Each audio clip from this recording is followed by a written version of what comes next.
Kreepers! How the heck are you crazy creeps? It is Clearski and I'm back. The weather looks pretty darn decent. Spring has kind of sprung. What got me thinking? Spring baseball, that's right. Baseball's back in action. A lot more stadiums are starting to open with fans. Not just cardboard cutouts of folks, but actual guests of the stadium. So we're gonna creep around Portland. We're gonna check out some baseball things. Today's going to be all about baseball. Then we're gonna take a look at something that I thought was really cool. We are going to go to the official place that the gum Big League Chew was thought of and designed right here in Portland, Oregon. So stay tuned. Today's gonna be all about baseball. That's right. Take me out to the ball game. It's gonna be a good one, you guys. Stay tuned.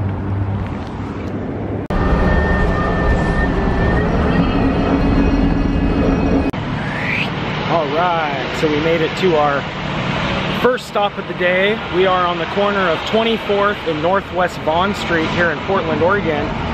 And if you guys look directly behind me here, right back over here where this newer building sits now, was the first baseball field / stadium in Portland, where the Portland Mavericks and the Beavers both got their start.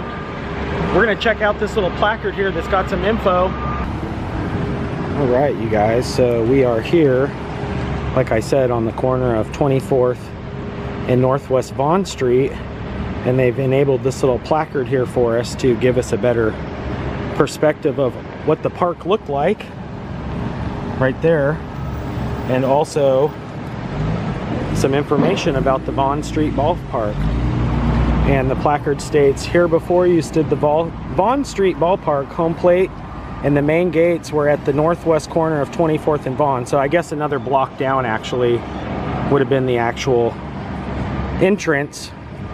The ballpark's wooden frame became a terrible fire hazard, leading to its demolition in 1956. Throughout its life, the park hosted a half-century of memories and thousands of games for the baseball fans of Portland. The Vaughn Street Ballpark was built in 1901 by F.I. Fuller and C.F. Swigert, both owners of local streetcar companies. And right here, there's a picture of the first Portland team here. You can see on their jerseys there, it says Portland. And then the placard actually goes on to say the first game played in May of 1901 was a win for the Portland Webfoots over Spokane. So I guess that was the first actual team. The last game, played on September 11th of 1955, was also a victory for the Portland Beavers over the Oakland Oaks of the Pacific Coast League. The site of the ballpark was deemed more valuable for industrial purposes, and the Beavers moved to Multnomah Stadium, now called Civic Stadium. And if you fast forward to 2021, present day, it's actually the place where our Timbers play, not called the Civic Stadium anymore, and that'll be our next stop. But I also want to go down here and get a better perspective of where the park would have actually stood down on 24th. So let's do it. So just walking down a couple blocks from where we were right here, this would have actually been where the park would have sat, was directly back in here. Would have been basically the entrance. You would have seen all the wooden benches or bleachers and the opening to the stadium. But what I also found, something that was really cool here, just out of the corner of my eye, I recognized this little placard here. Well, not recognized, but I saw it. And it says, in commemoration of the many years of devoted service to baseball fans of Portland, Rocky Benvenuto, at this site of the old Vaughn Street Ballpark, where he served as groundskeeper for 3 decades. And it looks like it was placed here by the Portland Baseball Club, 1987 through 1969. So right here, many years commemorating the groundskeeper. That is so cool. What a great honor to have. And like I said, if you were to peek the camera right over the wall here, right back in there is where the park would have sat. So great little way to honor Rocky. I dig that. What a cool placard. and to have it basically be right where the stadium was sitting. We're gonna walk back in here and basically check out what it looks like to this day. If you guys can see behind me here, it's basically just an open parking lot. And then they've also went ahead and demolished some of these buildings that were back in here as well. But we're gonna go up here and just kind of get a better perception of where the actual park would have been. Now, I'm not sure if we would have already have entered the park or if it would have sat, you know, more adjacent back here. But the placard did state that the entrance was right on 24th. So I'm guessing, you know, basically this whole area now, a lot has changed over the years, but this is essentially where the Vaughn Street Park originally stood, which is now nothing. This would be actually a great place for a new ballpark, if you ask me. The MLB to PDX movement stated they wanted it closer down off the waterfront, where the industrial area is starting to kind of come around and a lot more businesses are going in. But if you ask me, this would be a great location. Plenty of parking. You know, all this area down here is all industrial, so at night you wouldn't really interrupt anybody's smaller businesses. But I believe where this big building sits now was actually more of where it would have sat. I think it sat back a little bit farther off of 24th. So pretty cool. And another little tidbit of info, the Portland Rosebuds actually played here as well, which was the African American team. And they didn't really get much recognition until about, I think it was this year, when a couple of the players were actually inducted into the National Hall of Fame. But the Portland Rosebuds, the Mavericks, the Beavers, and I believe the Webfoot too is what they called it back on the poster. But as of today, pretty much nothing back here. I think it would make for a great place for a ballpark, if you ask me. All right, off to the next location. Got all the cherry trees in full bloom too.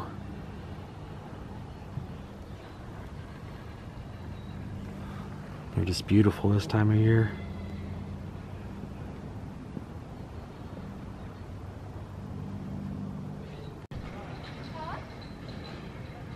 Check this out, you guys. Walking past the school here. Lincoln Spring Baseball is registered to open 2021. That's a great sign.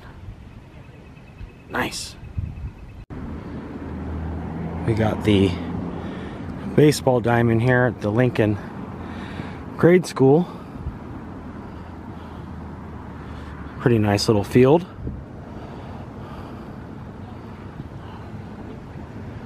Heck yeah.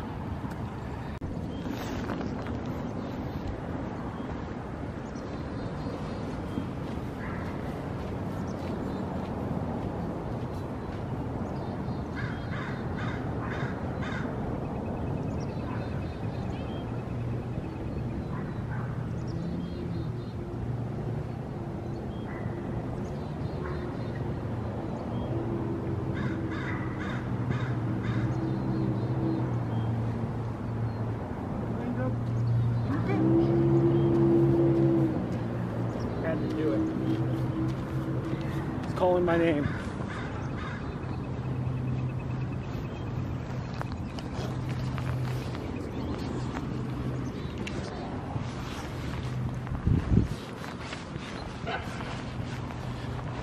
Go over here and touch home plate for good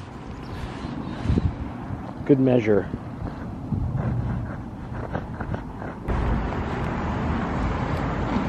All right. So our next stop brings us here to the Providence Park. We are on the corner of Southwest Morrison and 20th. And this is now where the soccer team plays, the Timbers. But way back when, two players that played right here for the Portland Mavericks invented something that is near and true to my heart. And that is Big League Chew. That's right. Right here, back in the summer of '77, not actually released until 1980, Jim Bouton and his cohort, and also the bat fielder, Todd Field from Southeast Portland. It was actually created in his kitchen in Southeast Portland, but right here is now where the Timbers played, but for many years was the home to the Portland Mavericks and also the Beavers. And this is basically, like I said, an enormous stadium, and they've done a lot of work throughout the years. But I remember coming to here many of games as a kid. We would ride the train in and park and come and enjoy the Beavers. I'm not too big of a soccer fan. I don't mind it, but I would have much rather have seen this stayed a baseball field. But if you were to go basically right inside these doors here and go all the way down into the main field there, right on this side would have been the bullpen for the Beavers. And that summer they were on a mission to create something that a lot of people will continue to enjoy until this day. In fact, I was able to find some the other day when we went to the Fizz soda and candy shop downtown here, and I brought some with me. Let's check it out and read the back. All these years later, you can actually still buy the Big League Chew, and on the back here it actually states a little bit more info about the creators. It says, celebrating 40 years of bubblegum fun for everyone. Sitting in a bullpen in the summer of 1977, Portland Maverick left-hander Rob Nelson came up with the idea with shredded gum in a pouch. Not to mention, check this out, you guys. The creators actually put a girl on the packaging on the Outta Here original.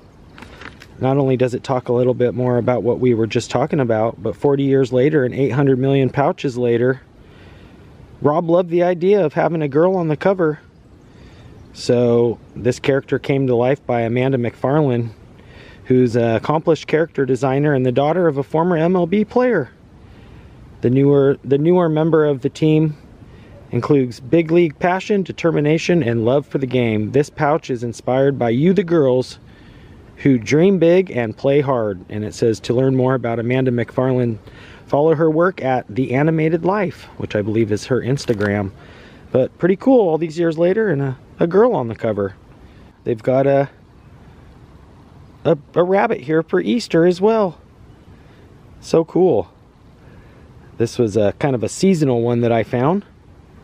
But not to mention all the characters over the years. That's what really drew my attention as a kid too, as the characters would appear on the covers. But they went as far as even putting the Easter Bunny on there. Pretty cool. Got to give a huge shout out to Jim Bouton and Rob Nelson, the creators of the Big League Chew. Definitely a childhood favorite, even to this day, 40 some odd years later. Just to put into perspective, they sold $18 million worth the first year in 1980. The Chicago Cubs actually sold their entire baseball team for $22 million the same year.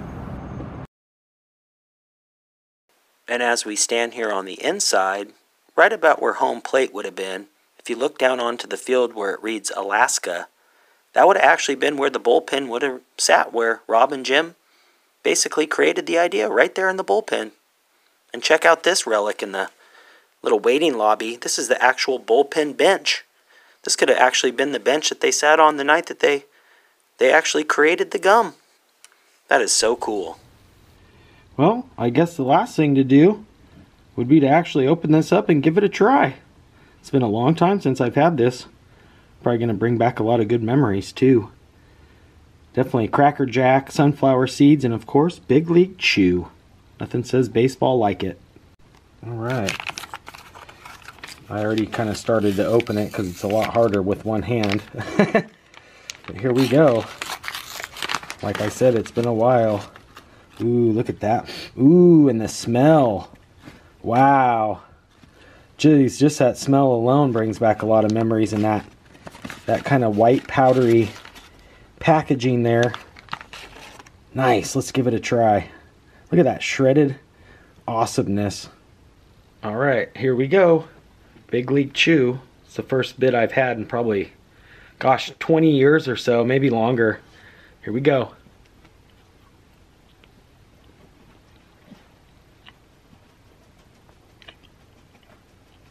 Mmm. That is good. One thing that I remembered that the owners definitely said was most important is the quality of the gum. They said that if you chewed some of the Big League Chew and it didn't properly blow a bubble gum, then it wasn't officially made right.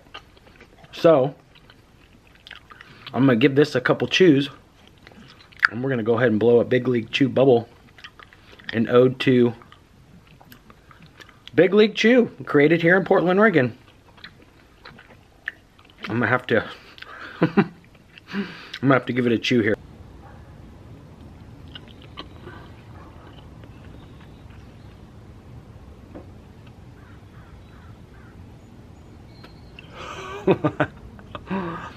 Not too bad. I can definitely get them bigger. Okay, one more.